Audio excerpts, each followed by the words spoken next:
Muy buenas tardes, señoras y señores. Bienvenidos al atardecer de este miércoles, día 2 de octubre de 2024.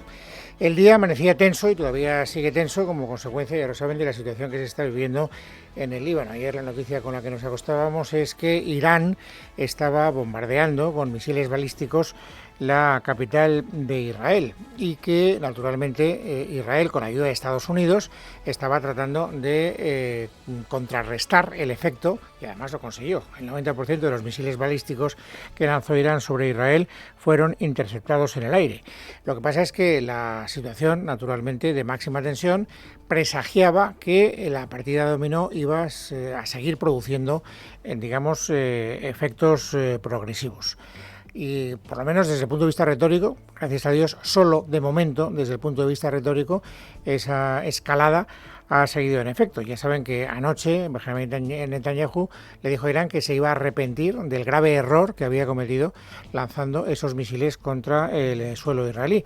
Y esta mañana las autoridades iraníes han respondido diciendo tantas veces como sean necesarias volveremos a repetir esta operación, incluso la incrementaremos si es necesario y si usted sigue con su afán de invadir con fuerzas terrestres el sur de mi país, el sur del Líbano. No de mi país, porque Irán lo que hace es que protege al Líbano, con esa ayuda teledirigida. Y este es un poco el panorama. Y con ese panorama de tensión con el que nos fuimos anoche a la cama, amanecemos en el día de hoy miércoles 2 de octubre, la situación no ha variado mucho. Verónica Jorro. Sí, aunque el régimen iraní ha dado por finalizado su ataque, ha advertido de que si Israel decide incitar a nuevas represalias, recibirán una dura respuesta. Si el régimen sionista, que se ha vuelto loco, quiere continuar con estos crímenes o quiere hacer algo contra nuestra soberanía e integridad territorial, la operación de esta noche se repetirá varias veces más fuerte y toda su infraestructura será atacada. Es la advertencia del jefe del Estado Mayor de las Fuerzas Armadas iraníes. Además, el régimen iraní ha negado haber avisado a Estados Unidos antes de lanzar su ataque y ha recalcado que sí, que ha advertido a Washington de que no intervenga. Por otro lado, el ejército libanés ha confirmado que tropas israelíes han entrado unos 400 metros en el Líbano tras cruzar la frontera y después de que los terroristas de Hezbollah anunciaran que se están enfrentando a un grupo de soldados de Israel infiltrados en una localidad sureña del país pegada a la línea divisoria, algo que también ha confirmado las fuerzas de defensa de Israel, que ha emitido nuevas órdenes de evacuación para unas 20 localidades situadas en el sur del Líbano. Por su seguridad deben evacuar sus hogares inmediatamente. Cualquiera que esté cerca de miembros, instalaciones y medios de combate de Hezbollah pone su vida en peligro, ha manifestado un portavoz del ejército de Israel. Y además el gobierno de Israel ha declarado persona non grata al secretario general de la ONU, a Antonio Guterres, y ha vetado su entrada en el país bajo el argumento de que no condenó de manera inequívoca el ataque con misiles lanzado la víspera por Irán y que por tanto no merece, dice, poner un pie en suelo israelí. Bueno, con este telón de fondo, el gobierno de España, a través de su ministro de Asuntos Exteriores, está tratando de trasladar la idea de que nuestro país, el gobierno de nuestro país, está, ejerciendo un papel de liderazgo en las negociaciones que tratan de llamar a la contención y de buscar la paz. Pero lo cierto es que lo que haga el gobierno de España pues no está teniendo gran trascendencia, entre otras cosas porque nadie le tiene muy en cuenta las cosas como son. Esto es lo que nos demuestra la vida de los hechos. Cuando uno habla con los países implicados y cuando uno trata de hacer una especie de listado de cuál es el alineamiento de las fuerzas, ahí nos encontramos con que España no aparece en ningún mapa. Por mucho que Álvarez, insisto, esté tratando de trasladar la idea de que los esfuerzos diplomáticos españoles están siendo muy eficaces. No sé muy bien para qué, francamente. Esta mañana ha estado Álvarez en Onda Cero y ha sido entrevistado. Y ha repetido un poco el esquema que viene repitiendo el propio Álvarez, el propio ministro de Asuntos Exteriores de nuestro país durante las últimas horas. Hay que mantener la equidistancia. No podemos cargar la mano contra unos y no contra otros. Por tanto, hay que hablar de las dos partes y hay que decirle a cada una de las partes lo que está haciendo mal.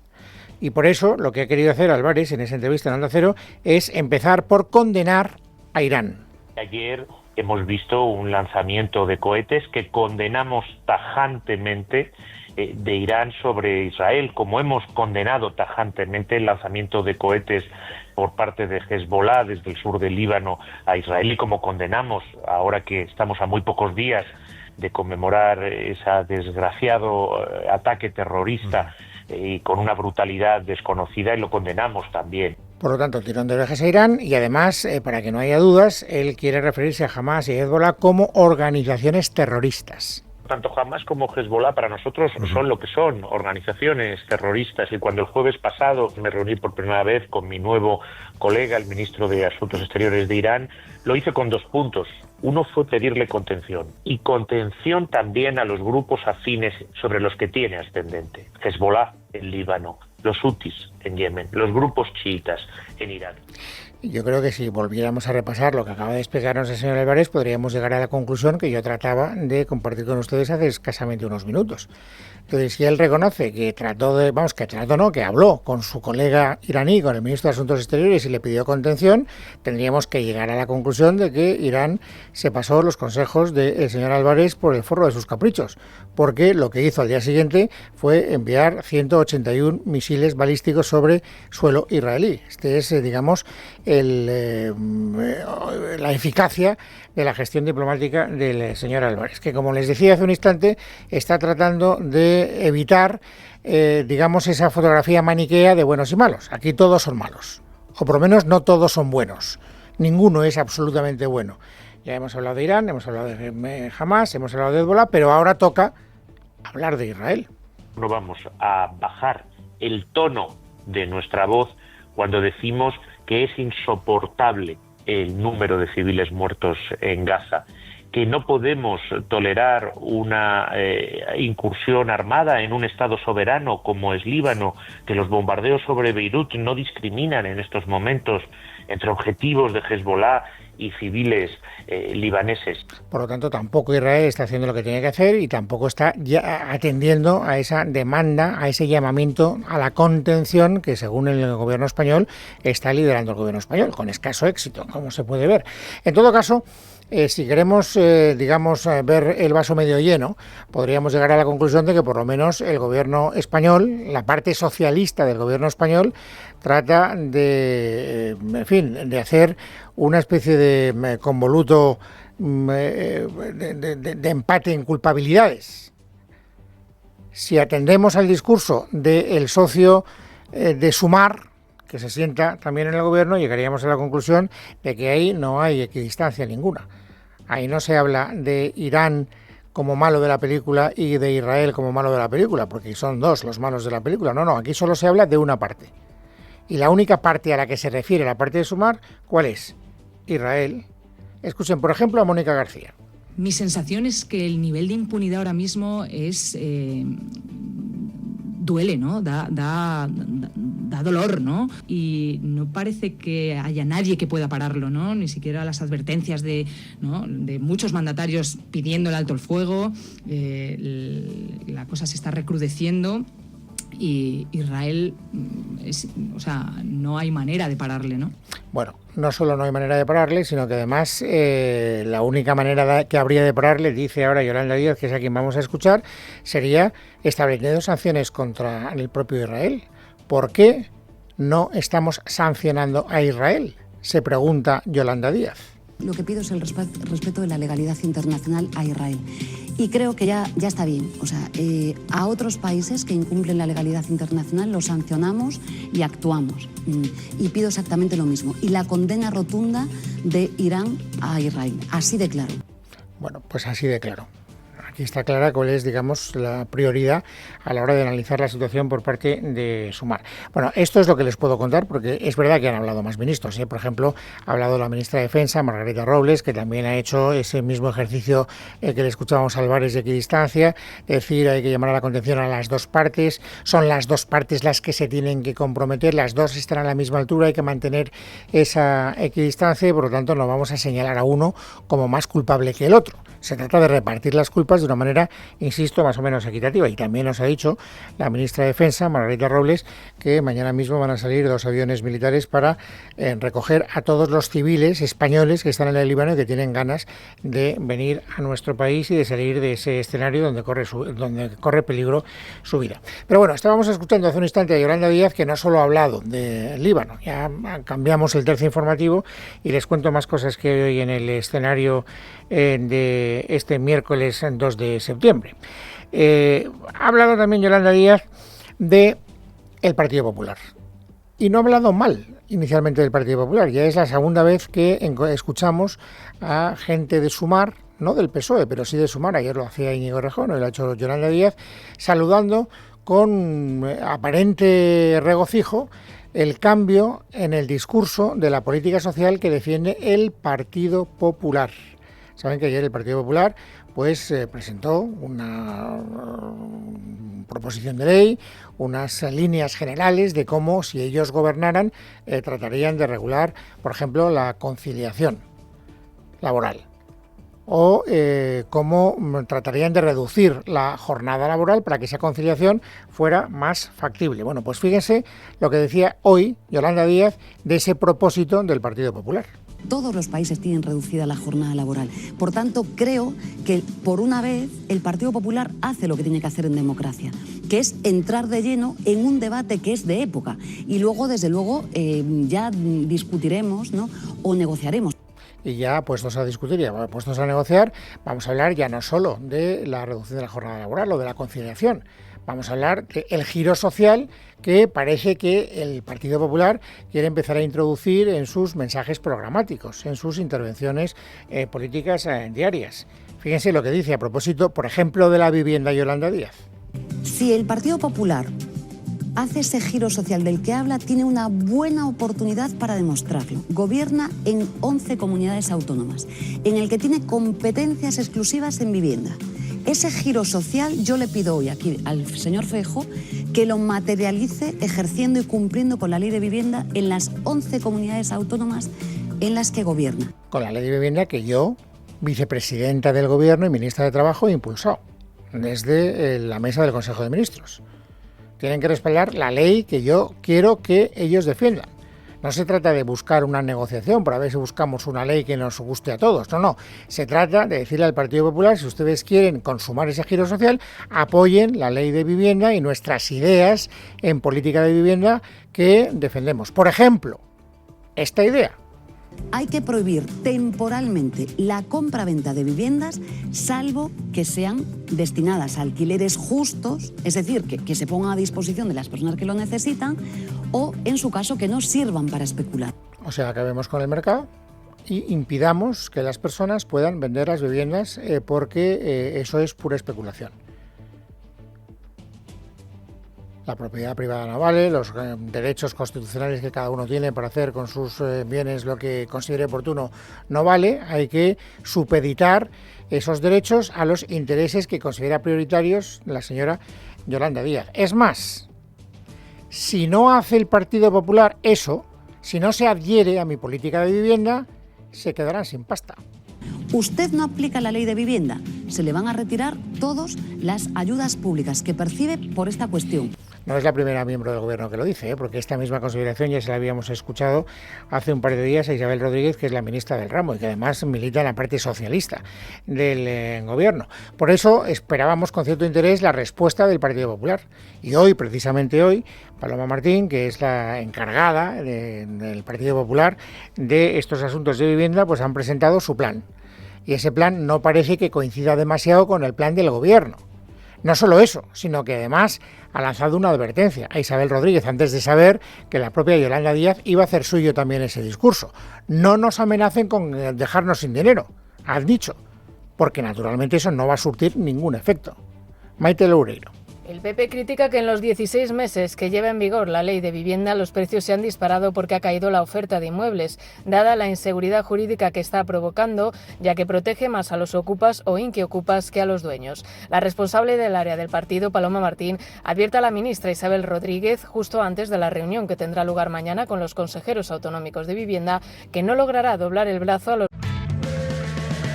En Peugeot estamos listos para ayudarte a llevar lo más importante, tu negocio. Por eso en los días Peugeot Profesional disfrutarás de condiciones especiales en toda la gama. Aprovecha del 1 al 14 de octubre para dar energía a tu negocio. Consulta tu oferta en peugeot.es. gobiernos del PP para que declaren zonas tensionadas bajo amenaza de retirarles la financiación. La ministra tiene que rectificar de forma inmediata. Y es más, le pedimos también que no amenace a las comunidades autónomas que no quieren declarar zonas de mercado tensionado porque conocen los efectos perjudiciales que tiene en el mercado de la vivienda, que no amenace a esas comunidades autónomas con condicionar los fondos y la financiación que el Ministerio tiene en materia de vivienda a que cumplan algo que es absolutamente ideológico y dogmático. Martín ha propuesto como novedad rebajar el umbral actual de vulnerabilidad, que se sitúa en los 1.800 euros, hasta los 1.080, para favorecer así la salida de inmuebles al mercado del alquiler y que los jóvenes tengan más accesible la vivienda. Este asunto va a marcar la agenda del Partido Popular durante toda la semana. Parece que el Partido Popular, en efecto, quiere que se hable mucho más de vivienda o de conciliación o de reducción de jornada laboral y no de las cuestiones que hasta ahora estaban, capitalizando sus prioridades políticas. Hace mucho tiempo, por ejemplo, que no hablan de Cataluña o no hablan de la amnistía o no hablan de todos esos problemas que todavía siguen enquistando la legislatura. Porque, que yo sepa, este gobierno todavía no ha sido capaz de contentar a los partidos independentistas a los que necesita para que esta legislatura sea suficientemente estable. Hoy ha habido algunas declaraciones interesantes que quiero que ustedes conozcan en ese ámbito. Primera, no es nueva, pero Puigdemont tampoco se prodiga tanto y por tanto cada vez que habla lo hace con una cierta intención. En el momento en el que estamos, ¿qué mensaje ha querido lanzar el señor Puigdemont desde su retiro voluntario, por mucho que diga que es un exilio? Pues que esta legislatura es un fracaso por parte de todos aquellos que la hicieron posible. Parece que él se olvida que esta legislatura es posible porque él votó la investidura de Sánchez. Eso no habla. Habla del papel mojado en que ha quedado lo que quería el PSOE y también Esquerra Republicana de Cataluña. Recordar lo que las urnas han decidido. Una cosa, un gobierno frágil. Un gobierno que se sostiene por un pacto de investidura que no se creen ni los que lo han firmado. 2 meses después vemos exactamente en lo que ha quedado ese pacto de investidura, presentado a bombo y platillo, basado sobre un acuerdo entre el independentismo de izquierdas y el federalismo de izquierdas, que ni federaliza y por descontado ni independiza. Como ven ustedes, él se saca de la ecuación. Él no participó en ese pacto. Siempre nos dijo, pero también Esquerra, que no era un pacto de legislatura, era un pacto de investidura. Pero vuelvo a repetir, Pedro Sánchez es presidente del gobierno porque el señor Puigdemont hizo posible que Pedro Sánchez fuera presidente del gobierno. ¿Que ahora no está contento con Sánchez? Pues eso es evidente. Y le está haciendo sudar la gota gorda. Hoy se ha vuelto a ver el disgusto que tiene Junts con el gobierno de Sánchez. Ha habido un pleno en el Senado donde el ministro Bolaños pues ha tenido que enfrentarse a todos los grupos parlamentarios. Y 2 de los grupos más locuaces, y no precisamente más amistosos, han sido precisamente los 2 partidos independentistas. El señor Bagué, en representación de Junts de Cataluña, para empezar, lo que le ha dicho Bolaños ha sido esto. Desde el grupo de Junts, lógicamente, vemos con preocupación cómo lo que ya está aprobado, publicado y sancionado por el jefe del Estado y publicado en el BOE, pues no se cumple, que es la ley de amnistía. Nos preocupa, usted lógicamente nos responderá que esto es un tema que depende del juez, pero a nosotros nos preocupa quién tutela al juez o quién supervisa lo que hace el juez. Claro. No cabe en su mentalidad que un juez no tenga que ser supervisado por nadie, porque para eso es, absolutamente soberano en su jurisdicción. Que un juez puede hacer aquello que entienda que tiene que hacer sin que haya alguien que le diga qué es lo que tiene que hacer. Eso es lo que no entiende Junts per Catalunya. Por eso no entienden nada de lo que está pasando. Tampoco crean ustedes, luego lo veremos, que el señor Bolaños se ha partido el pecho defendiendo la independencia judicial en nuestro país. Pero fíjense, luego ha salido el señor Queralt en representación de Esquerra Republicana de Cataluña y ha cargado contra los jueces, pero en este caso contra los jueces que más puñetas tienen en la bocamanga de la toga, contra los jueces del Supremo. Por primera vez en la historia de España, yo diría que incluso en la no democrática, el Tribunal Supremo reta, como si fuera el duelo en OK Corral, reta al Constitucional y le dice, y si tú revocas la malversación, yo iré a Estrasburgo, yo iré a Luxemburgo. ¿Pero esto qué es? Esto tiene un nombre en el Código Penal, De entrada amenazas y otros más graves. Nada más, señor ministro. y se queda tan ancho. Yo considero que Bolaños ha decidido decir, hombre, algo tengo que decir, ¿no? Se están metiendo contra los jueces. Una cosa es que se metan contra los jueces de instrucción, pues hay algunos que tampoco me gusta mucho cómo están actuando, y otra cosa es que, en fin, empiecen a poner en solfa la independencia de los jueces del Tribunal Supremo. Y entonces se ha visto obligado, en respuesta a esta intervención, a decir el señor Bolaños en voz alta esto. Le voy a pedir, señor Queralt, respeto a todos los magistrados del Tribunal Supremo. Respeto al Supremo, a todos los jueces y magistrados de este país y, por supuesto, al Estado de Derecho en España. No se ha quedado callado. Imagino que eso es lo que él buscaba. Que la gente supiera que el señor Bolaños ha tenido, en fin, ese gesto de osadía política, decir, con todo respeto, señor Queralt, le pido que respete a los jueces del Supremo. Hasta ahí ha llegado, ¿eh? Pero, en fin, fíjense, si lo comparamos con la defensa que ha hecho de los otros jueces, los que no son jueces del Supremo, podremos incluso concluir que ha llegado muy lejos. Porque cuando le han preguntado por los jueces, sin especificar si trabajan en el Supremo o no, lo que ha dicho ha sido esto. ¿Cree que deberían cesar estas críticas por parte del Gobierno? Insisto, toda mi confianza en el sistema judicial para que más pronto que tarde prevalezca la verdad y la justicia. La defensa, como ustedes pueden observar, bien valerosa, ¿eh? Es decir, vamos, es que ni una frase con sujeto, verbo y predicado, para que quede claro que su apoyo es inequívoco a todos los jueces que están tratando de hacer su trabajo con la mayor independencia posible. Y además esa, digamos, tibieza a la hora de manifestarse contrasta con la contundencia con la que se ha empleado el señor Bolaños cuando han salido a relucir asuntos como, por ejemplo, el fiscal general del Estado, Begoña Gómez. Claro, le ha preguntado a María José Pardo, que es la portavoz del Partido Popular en el Senado para este tipo de cuestiones de justicia, que, en fin, que qué opina del hecho de que el fiscal general del Estado quiera seguir en su puesto, a pesar de que con casi toda seguridad va a ser imputado por revelación de secretos. Bueno, pues la manera que ha tenido el señor Bolaños de defender al fiscal general del Estado es atacar ¿a quién? Escuchen. ¿De verdad que usted quiere hablar de un delincuente confeso que ha cometido 2 delitos fiscales y que es la pareja de una dirigente del Partido Popular? ¿Quiere que hablemos? Porque de eso va este asunto. Lo demás, temas irrelevantes, porque a mí desmentir un bulo me parece bastante apropiado para el Ministerio Fiscal y para cualquiera que actúe en la vida pública. Aquí ven ustedes que no se pone de perfil, como cuando le preguntan por los jueces. Y por supuesto no se pone de perfil, hasta ahí podríamos llegar, cuando el asunto que sale a relucir es el de Begoña Gómez. ¿Cómo es posible que el Partido Popular, que es un partido de gobierno, que es un partido que lo ha sido al menos de Estado, vaya de la mano con organizaciones extremistas, antiabortistas, ultraderechistas, mediofascistas, vaya de la mano en una campaña de acoso, de mentiras y de bulos contra una persona honesta? ¿Cuánto tiempo van a tardar ustedes en pedir perdón a las personas honestas a las que ensucian con sus declaraciones cada día? ¿Cuánto tiempo? Bueno, pues es miércoles, es 2 de octubre de 2024 y ahora, amigos, vamos a completar el paisaje informativo sobresaliente del día. Esther Nieto, bienvenida, buenas tardes. Buenas tardes, Luis. Hoy la Audiencia Provincial de Madrid ha fijado para el 7 de octubre la deliberación y fallo sobre el futuro del caso de la esposa del presidente del Gobierno, Begoña Gómez.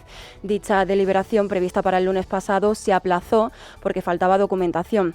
Saldremos de dudas, por tanto, sobre si este juez puede seguir investigando a Begoña Gómez por los delitos de tráfico de influencias y corrupción en los negocios o si, por el contrario, tiene que parar. Miguel Ángel Pérez, buenas tardes. Buenas tardes. Fuentes jurídicas consultadas por Libertad Digital afirman que una vez recibido el testimonio completo del procedimiento del caso Begoña Gómez por parte del Juzgado de Instrucción número 41 de Madrid, la sección 23 de la Audiencia Provincial ha señalado para el próximo lunes, día 7 de octubre, la sesión de deliberación y fallo de los recursos correspondientes a la citada causa que se suspendió el pasado lunes 30 de septiembre. Recordamos que los magistrados de la sección 23 de la Audiencia Provincial suspendieron dicha deliberación el pasado lunes porque el juzgado de Juan Carlos Peinado no había remitido toda la documentación. El tribunal debe examinar ahora 2 recursos, uno de la defensa de Begoña Gómez y otro el de la Fiscalía. En primer lugar, la defensa de la esposa de Pedro Sánchez, a cargo del exministro socialista Antonio Camacho, pidió a la Audiencia Provincial que impidiese al titular del Juzgado de Instrucción número 41 hacer una investigación, dice, universal en su contra. La Fiscalía, por su parte, solicitó que se delimitase la investigación al entender que el instructor estaba dirigiendo una causa general en la que no aclaraba cuál era el objeto concreto de la investigación. Y la Audiencia Nacional ha archivado la causa contra la histórica dirigente de ETA, Soledad Iparraguirre, alias Amboto, por el secuestro y asesinato del concejal del PP de Ermua, Miguel Ángel Blanco, al entender que los hechos han prescrito. En su auto, los magistrados estiman el recurso de la defensa de Iparraguirre, al que se adhirió la Fiscalía, en el que consideraba que desde que se cometió el delito en 1997 hasta que se interpuso la querella contra la ex líder de ETA en 2022, transcurrieron casi 25 años, cuando el plazo de prescripción es de 20 años. Y el ministro de Transportes, Óscar Puente, ha vuelto al ojo del huracán tras anunciar sus dudas por el mantenimiento de las bonificaciones y la gratuidad del transporte público en trenes de cercanías y media distancia. Tras más de 2 años de existencia, los bonos en los trenes pueden llegar a su fin el próximo 31 de diciembre en caso de no renovación. La decisión aún está en el aire, aunque Óscar Puente ha asegurado hoy en Televisión Española que habrá medidas que seguirán apoyando a los usuarios frecuentes y a los más vulnerables. La gratuidad, digamos, en los abonos y demás, si va a suprimirse, no será a cambio de nada. Es decir, habrá medidas que seguirán apoyando a los usuarios recurrentes, a los usuarios más vulnerables económicamente, a los usuarios más jóvenes. Es decir, trabajamos en alternativas que permitan, de alguna manera, bonificar al usuario que usa el transporte público para ir a su trabajo, a los más jóvenes que tienen, más complicado costearse el transporte público, o a las personas que se encuentran en una situación social de vulnerabilidad. Y polémica en el Senado porque el PSOE y sus líderes parlamentarios han solicitado a la mesa del Senado que no permita celebrar en una de las salas de la Cámara Alta una cumbre antiabortista el próximo 2 de diciembre, un evento de la organización internacional de ultraderecha Political Network for Values. El PSOE admite que no había leído la documentación de lo que se iba a aprobar y acusa al PP de actuar de mala fe. Escuchamos al ministro de Justicia, Félix Bolaños. Pido al Partido Popular, que tiene mayoría absoluta en el Senado, que evite que esta Cámara se convierta en un festival ultra de señores extremistas diciendo barbaridades, atacando a las mujeres y tratando de recortar sus derechos. Y paso atrás en la búsqueda de supervivientes en el Hierro. Salvamento Marítimo ha suspendido las operaciones de búsqueda de restos mortales del naufragio de un cayuco con al menos 84 personas a bordo, dadas las escasas probabilidades de encontrar los cuerpos. Sepan también que el Ministerio del Interior ha querido que este año la festividad del Día de la Policía Nacional sea tranquila y no estuviese envuelta de las habituales imágenes de pitos y abucheos al ministro Fernando Grande Marlaska. Para ello se ha blindado la Plaza de España en Sevilla y se ha prohibido el acceso al público. Macarena Domínguez. La Plaza de España, el escenario de este acto, ha estado blindada para evitar pitadas al ministro del Interior. Esto después de que el año pasado los abucheos y los gritos de fuera, fuera opacaran el acto central celebrado en Salamanca, porque se repitieron en varios momentos. Por ello, hoy Interior ha rodeado los accesos a la plaza y han expulsado a todos los asistentes al acto que no contaran con una invitación nominal. No es esta la única polémica que rodea la celebración del Día de la Policía, y es que la entrega de condecoraciones suele causar malestar en el cuerpo. Los tribunales han anulado incluso algunas de las concedidas en 2021, 2022 y 2023. Los sindicatos, de su lado, piden la modificación de la ley de 1964 para garantizar que las medallas se entreguen a los agentes que de verdad las merecen. En clave económica, septiembre certifica el frenazo en el empleo. El mes pasado la Seguridad Social sumó 8.800 afiliados. Se trata del peor dato de los últimos 5 años y el segundo más bajo de la década para este mes. Por su parte, el paro registrado aumentó en 3.164 personas. Leticia Vaquero nos da todos los detalles. A pesar de la vuelta al cole y de la actividad agraria, en el 9º mes del año no hemos llegado a crear ni 9.000 puestos de trabajo, cuando el año pasado creamos 18.300. Se trata de un frenazo considerable en el ritmo de crecimiento del empleo, que solo avanza un 2,3% en términos anuales, a pesar de lo cual el secretario de Estado de Seguridad Social, Borja Suárez, titubeante en su discurso, eso sí, ha querido fijarse solo en los datos desestacionalizados para concluir que nunca antes había habido en España tantas personas ocupadas. Constatamos que en el mes de septiembre de este año 24 se ha alcanzado un récord en afiliación.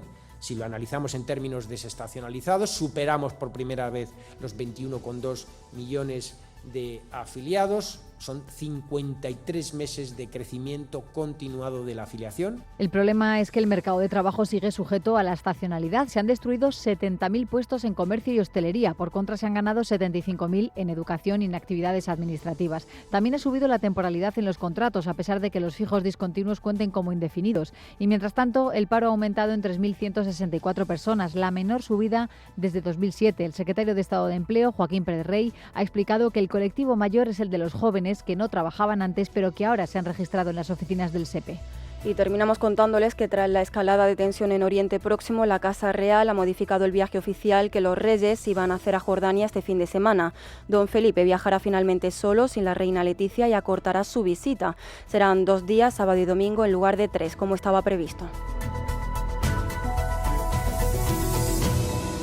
En casa de Herrero, Es Radio.